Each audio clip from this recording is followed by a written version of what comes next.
रसूलिल करीम अम्मा बाद। आज के इस एनुअल फिएस्टा 2022 में तशरीफ़ फरमा मोहतरम जनाब नईम फलाही साहब, जनाब ज़ुबैर अहमद साहब नायब शहर काजी कोटा, जनाब फरीदुद्दीन सोनू कुरैशी साहब डिप्टी मेयर एंड स्टेट हज कमेटी मेंबर, जनाब सोनू अब्बासी साहब वार्ड पार्षद वार्ड नंबर 3 कोटा दक्षिण, यहाँ पर तशरीफ़ फरमा तमाम पेरेंट्स और प्यारे बच्चों, अस्सलामु अलैकुम वरहमतुल्लाहि वबरकातुहू।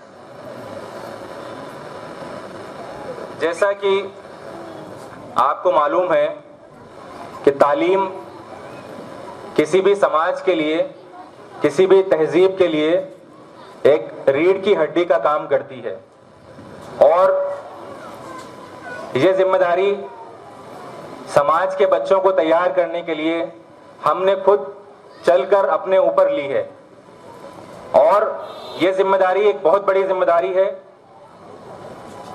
मैं अल्लाह का बहुत लाख लाख शुक्र अदा करता हूँ और अल्लाह से दुआ भी करता हूँ कि अल्लाह ताला इसमें हमें इस्तिकामत दें और हम इस राह पर गामजन रहें।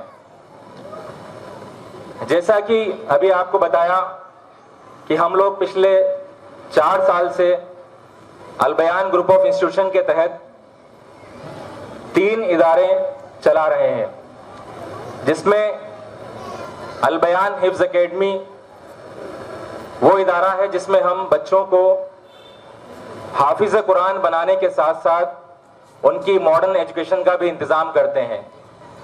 उस मॉडर्न एजुकेशन के तहत हम उनको English, maths, science and Hindi ये सब्जेक्ट्स उनको पढ़ाते हैं और साथ में उनकी को करिकुलर एक्टिविटीज़ और कल्चरल प्रोग्राम्स हम उनको अंजाम देते हैं, जिसका नतीजा अभी आपके सामने देखने को मिल रहा है। दूसरा जो इदारा है वो अल बयान पब्लिक स्कूल के नाम से चलाया जाता है। इस स्कूल में नर्सरी क्लास से लेकर 7 क्लास तक तालिब इल्म तालीम हासिल करते हैं। स्कूल की तालीम के साथ साथ हम लोगों ने ज़रूरी समझा कि एक ही छत के नीचे बच्चों की तरबियत का पूरा इंतज़ाम किया जाए। वहाँ भी हम CBSE करिकुलम को यूज़ करते हुए साथ में दीनियात, अरबिक एंड उर्दू पर काम करने की कोशिश कर रहे हैं। यहाँ बैठे तमाम पेरेंट्स का मैं तहे दिल से शुक्रिया अदा करता हूँ और साथ में उनको मुबारकबाद भी देता हूँ कि एक ऐसे दौर से हम गुजरे हैं पिछले 2 साल में, जो कोविड का दौर था, लॉकडाउन का दौर था। उस दौर में भी हमारे पेरेंट्स ने, जो कि मुबारकबाद के मुस्तहिक हैं, उन्होंने हमारा साथ नहीं छोड़ा और वो कंधे से कंधा मिलाकर हमारे साथ चलते रहे।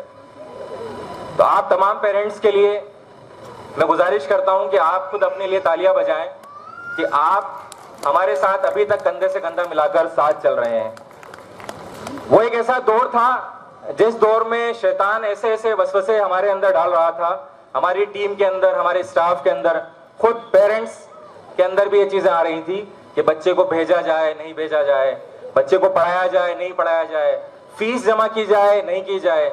ऐसे सवालात जो है पेरेंट्स के मन में भी थे, स्टाफ के मन में भी थे और खुद मैनेजमेंट के मन में भी थे। लेकिन वो दौर निकल चुका है अल्हम्दुलिल्लाह और उसका नतीजा हम देखने को मिल रहा है आज कि आज जो पेरेंट्स है वो हमारे पास कंधे से कंधा मिलाकर बैठे हुए हैं और इस राह में हमारा साथ दे रहे हैं। एक ऐसा दौर भी हमें देखने को मिला, मैं यहाँ पर आपको जज्बाती नहीं करना चाह रहा हूँ, लेकिन जो हालात हमने फेस किए लॉकडाउन के दौरान, उसमें से एक छोटा सा वाकया मैं सुना के आगे बढ़ूंगा इंशाल्लाह।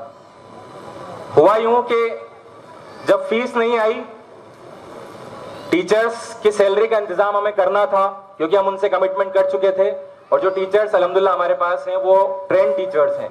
उनकी 3 महीने तक पहले ट्रेनिंग होती है और साल में 4 ट्रेनिंग्स होती हैं, इसलिए हम उन टीचर्स को छोड़ नहीं सकते हैं। कोई ऐसा बड़ा रीजन हो तो हम उनको अलविदा कह सकते हैं। हमारे सामने सबसे बड़ा चैलेंज ये था कि हम टीचर्स की सैलरी और ये बिल्डिंग का रेंट कैसे अदा करेंगे। टीचर से मशवरा हुआ, मैनेजमेंट से मशवरा हुआ, तो तय ये पाया कि हमारी एक बच्चों की वैन हुआ करती थी स्कूल की, जो बच्चों को लाने ले जाने का काम करती थी। तो हमने वो सोल्ड करके, उसको बेच करके और उस वक्त को गुजारा। तो ये हमारे टीचर्स की और हमारे मैनेजमेंट की हिम्मत की बात थी कि उन्होंने ये सब करने के लिए अपने आप को तैयार रखा।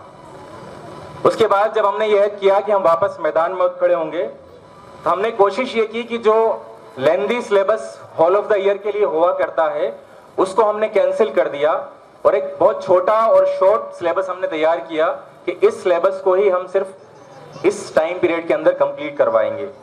तो हमने एक छोटी शुरुआत करके ऑलमोस्ट अभी पोजीशन ये है कि हम 90% सिलेबस कवर कर चुके हैं और आफ्टर जस्ट दिस फेस्टा हम एग्जाम कंडक्ट कराएंगे फाइनल। एक सवाल पेरेंट्स की तरफ से था जिसका जवाब आज मैं देना चाह रहा हूं आप सबके सामने।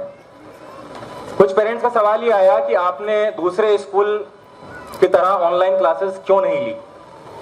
तो उसका सबसे बड़ा जो जवाब है, जो रीजन है उसके पीछे, वो ये है कि ऑनलाइन स्टडीज स्टूडेंट्स को चीटिंग सिखाती है, चोरी सिखाती है, उनको झूठ बोलना सिखाती है। ऑनलाइन स्टडीज के अंदर जब क्लासेस होती हैं तो बच्चे वीडियोस ऑफ करके अपना दूसरा काम कर रहे होते हैं और टीचर को लगता है कि स्टूडेंट्स पढ़ रहे हैं। ऑनलाइन स्टडीज के अंदर जब ऑनलाइन एग्जाम कंडक्ट किए जाते हैं तो मुझे मालूम है, मेरे कई स्टूडेंट्स हैं 10th 11th क्लास के, तो मैं उनके पेरेंट्स से सुनता हूं कि सर आपके पढ़ाने के बाद भी बच्चा जो है साइड में एक मोबाइल और लेके बैठा था और उसमें से गूगल से जवाब ढूंढकर उसमें टाइप कर रहा था। तो सिर्फ और सिर्फ इस वजह से कि हमारे बच्चे स्कूल के भी झूठ नहीं बोलें, चोरी नहीं करें और ये सब चीजें करने के बाद अगर अच्छा रिजल्ट भी आया तो रिजल्ट किसी काम का नहीं है। इसलिए हमने उस पीरियड के अंदर ऑनलाइन क्लासेस कंडक्ट नहीं करवाई। कुछ वक्त के लिए 15 से 20 दिन के लिए हमने स्टार्ट किया था एक प्रैक्टिकल के लिए, लेकिन वो प्रैक्टिकल हमारे साथ अच्छा नहीं रहा, इसलिए हमने उसको क्लोज कर दी। आखिर में मैं यहां पर आए तमाम मेहमानान और तमाम पेरेंट्स का इस्तकबाल करता हूं और शुक्रिया भी अदा करता हूं कि उन्होंने बहुत शॉर्ट नोटिस पे हमारी ये दावत कबूल की और हमारी हौसला अफजाई के लिए उन्होंने वक्त निकाला। आप सभी से भी मेरी गुजारिश है कि हमारे इस हिम्मत के लिए और इस हौसले के लिए और जो काम हम कर रहे हैं उसके लिए आप भी हमारे लिए दुआ करें। इंशाअल्लाह ये जो बच्चे हमारे पास आपने हमारे हवाले किए हैं, ये इस मुल्क और मिल्लत का सरमाया है और हम इंशाअल्लाह इस मुल्क और मिल्लत के सरमाए को तैयार करने की भरपूर कोशिश करेंगे।